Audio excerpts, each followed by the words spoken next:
Hey folks, and welcome back to our Dragon Ball FighterZ TutorialZ series. Today we've got not only a lesson for you, but also a lesson for me, because as much as it pains me to admit, I suck at instant air dashing.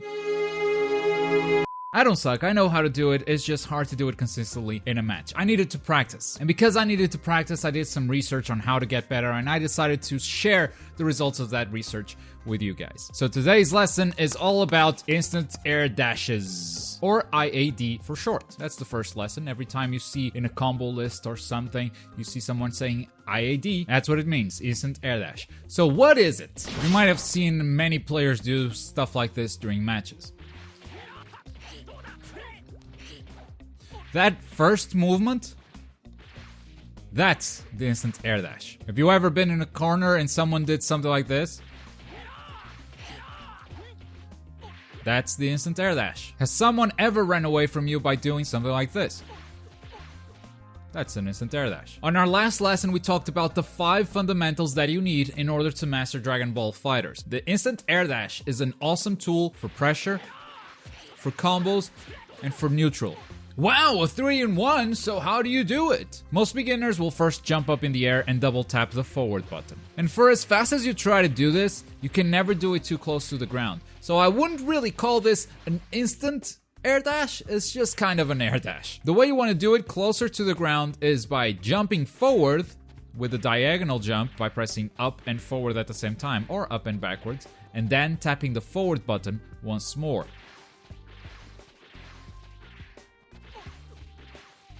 But Globku, I can use the instant air dash by using the right trigger, the super dash button. Okay, but can you do this? It's true, there is another method for instant air dashing forward and forward only. And I've actually learned this recently. If you press forward and the right trigger, your character will actually just dash forward. So if you jump forward and press the right trigger, that's an easy way to do the instant air dash, but sometimes it can cause mistakes like that. And also, this does not allow you to use the instant air dash backwards, because in order to use the right trigger, you need to be pressing forwards and the right trigger. So as soon as you do backwards, super dash comes off. I wouldn't get used to this method. It's good to know that it's there, but I would actually practice with a double tap on the D-pad or the joystick if you're a joystick player. Alright, so how do you practice this? Usually I go into practice mode while waiting for ranked matches or waiting for matchmaking or whatever, and I just do this. This is an exercise that I found on another YouTube channel, a YouTuber by the name of Baruti. He has a series of videos called Quick Tips. The videos are really short and he just gives you some quick tips on how to get better. Kind of a different thing from what we have here. I usually spend a bit more time talking about concepts and talking about practical applications of these tools. So some of the exercises are going to be from his channel. The practical applications, those are all me. So, first exercise. Jump from one side to the other 10 times. If you're able to do it 10 times in a row, you're ready to move on to the next exercise. 1, 2, 3, 4, 5, 6, 7, 8, 9. Ah! And try not to pause too much. Try not to do something like this, because this is going to be useful as we explore some other concepts. For instance, if you call in for an assist and try to mix up your opponent by doing a cross-up,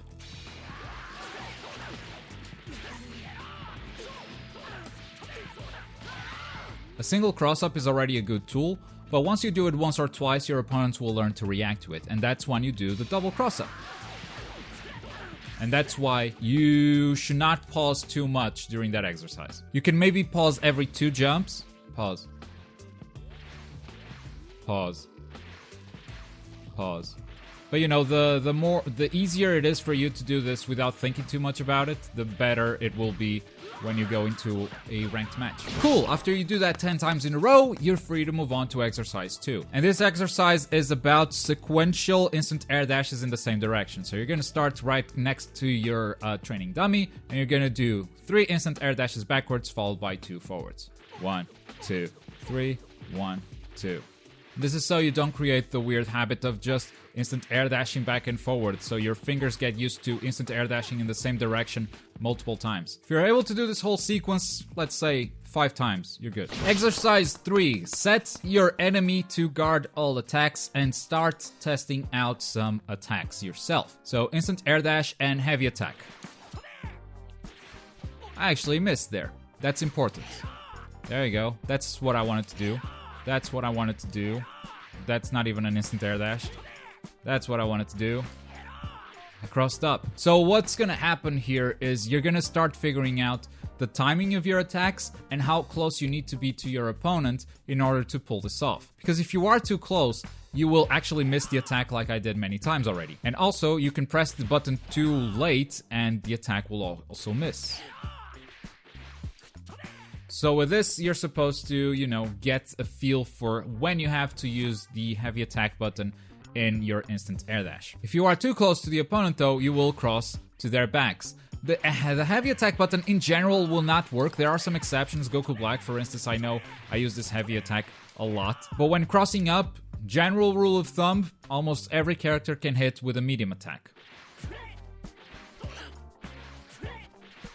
It's also important to practice the timing of this, because if you press the button too early, your character will actually kick forward and won't turn around and hit your opponent. But if you also do it too late, the attack won't come off. And that's exercise 3. Heavy attacks from the front, medium attacks from the cross-up. Start getting a feel for the distance you need to be from your opponent in order to throw an attack after an instant air dash, and start to get a feel for if you're gonna cross up or not, and immediately adapt to which attack you're gonna use. You can always use the medium attack all the time because from the front it usually also works, but it's easier to combo from the heavy attack because it's got a bigger block stun. And also it's usually like a downwards attack, so it catches crouching enemies as well. The medium attack sometimes will miss. Next, let's get into the corner. So usually after a big combo, your opponent is sliding into the corner and you'll see a lot of people doing the instant air dash to initiate pressure again. So the instant air dash without any protection is usually punishable by a down heavy. But since the opponent is on the ground, they can't really do a down heavy if you time it correctly.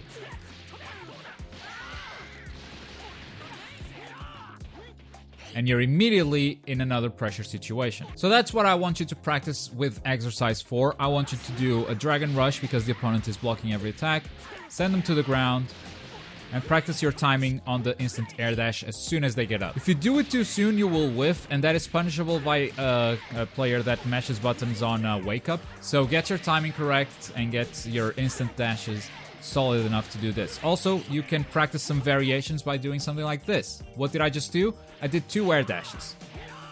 Usually players are expecting you to go into a full block string after they block your first attack. But they don't always expect you to do 2 instant air dashes. Now the second one is punishable because the opponent's already up.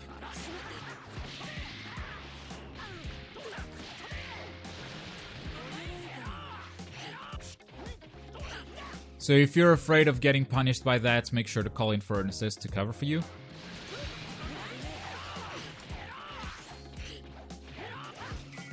That makes your mix-up a bit safer. But if they're good at reacting to your instant air dash and blocking high when they see it, there are still some options for you to mix them up. And this is one that catches me all the time. I'm pretty good at reacting to instant air dash stuff, even when they do a double instant air dash. But when they do something called an empty jump, especially with an assist covering for them and making it harder to see what's going on, I always fall for it. What is an empty jump? You basically do an instant air dash without any attack and go into a low.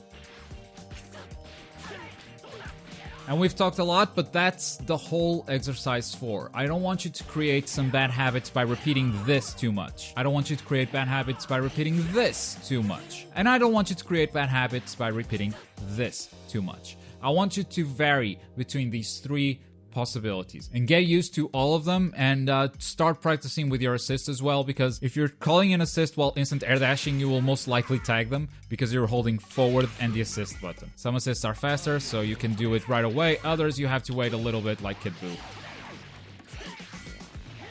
And for some characters, instant air dashing even in the corner can be used to cross up your enemies. Kid Buu, for instance, his low medium attack takes the opponent off the corner, and that little bit is just enough to cross him up. That's super unsafe. Make sure you cover that with an assist.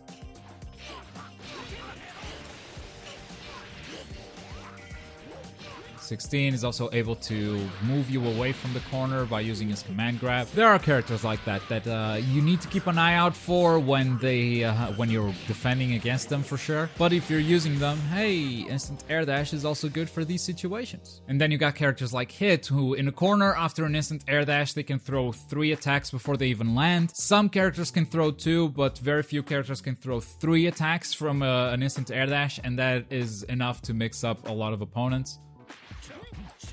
Because usually they're blocking high 1, 2, and then they crouch because they're afraid of the low attack. And finally, just as a last note, the character's height is important, because if you do a really fast instant air dash, you will actually not cross up to the opponent's side. So keep that in mind when playing the game. If you don't actually cross up, it might be because the character is really big, but that can actually work in your favor as well. Maybe that's gonna be the mix-up you need. And that's today's lesson, folks. Instant air dashing. I feel like I've gotten a lot better ever since I went into practice mode and just started doing these exercises as I wait for ranked matches. You know, it's better to improve yourself in practice mode while waiting for a match instead of just sitting in the lobby playing with the bush or something. But thank you for watching, everyone. Let me know in the comments what do you want for the next video on the tutorial series. You guys have given me some great ideas so far, and I read your comments every single week. So if you have any new ideas or old ones, just leave them in the comments. I'll happily read them again. Try to be a bit more specific than just saying, oh, defense, what do you do? Because that's just gonna be me making a generic video about defense, and you're not gonna learn too much. Last time around, we talked about the 5 fundamentals you need in order to master Dragon Ball FighterZ. You can watch that video right here. If you're in the mood for something else, there's also the video at the bottom. But as always, thank you very much for watching. My name is Globku, and I'll see you guys next time. Bye.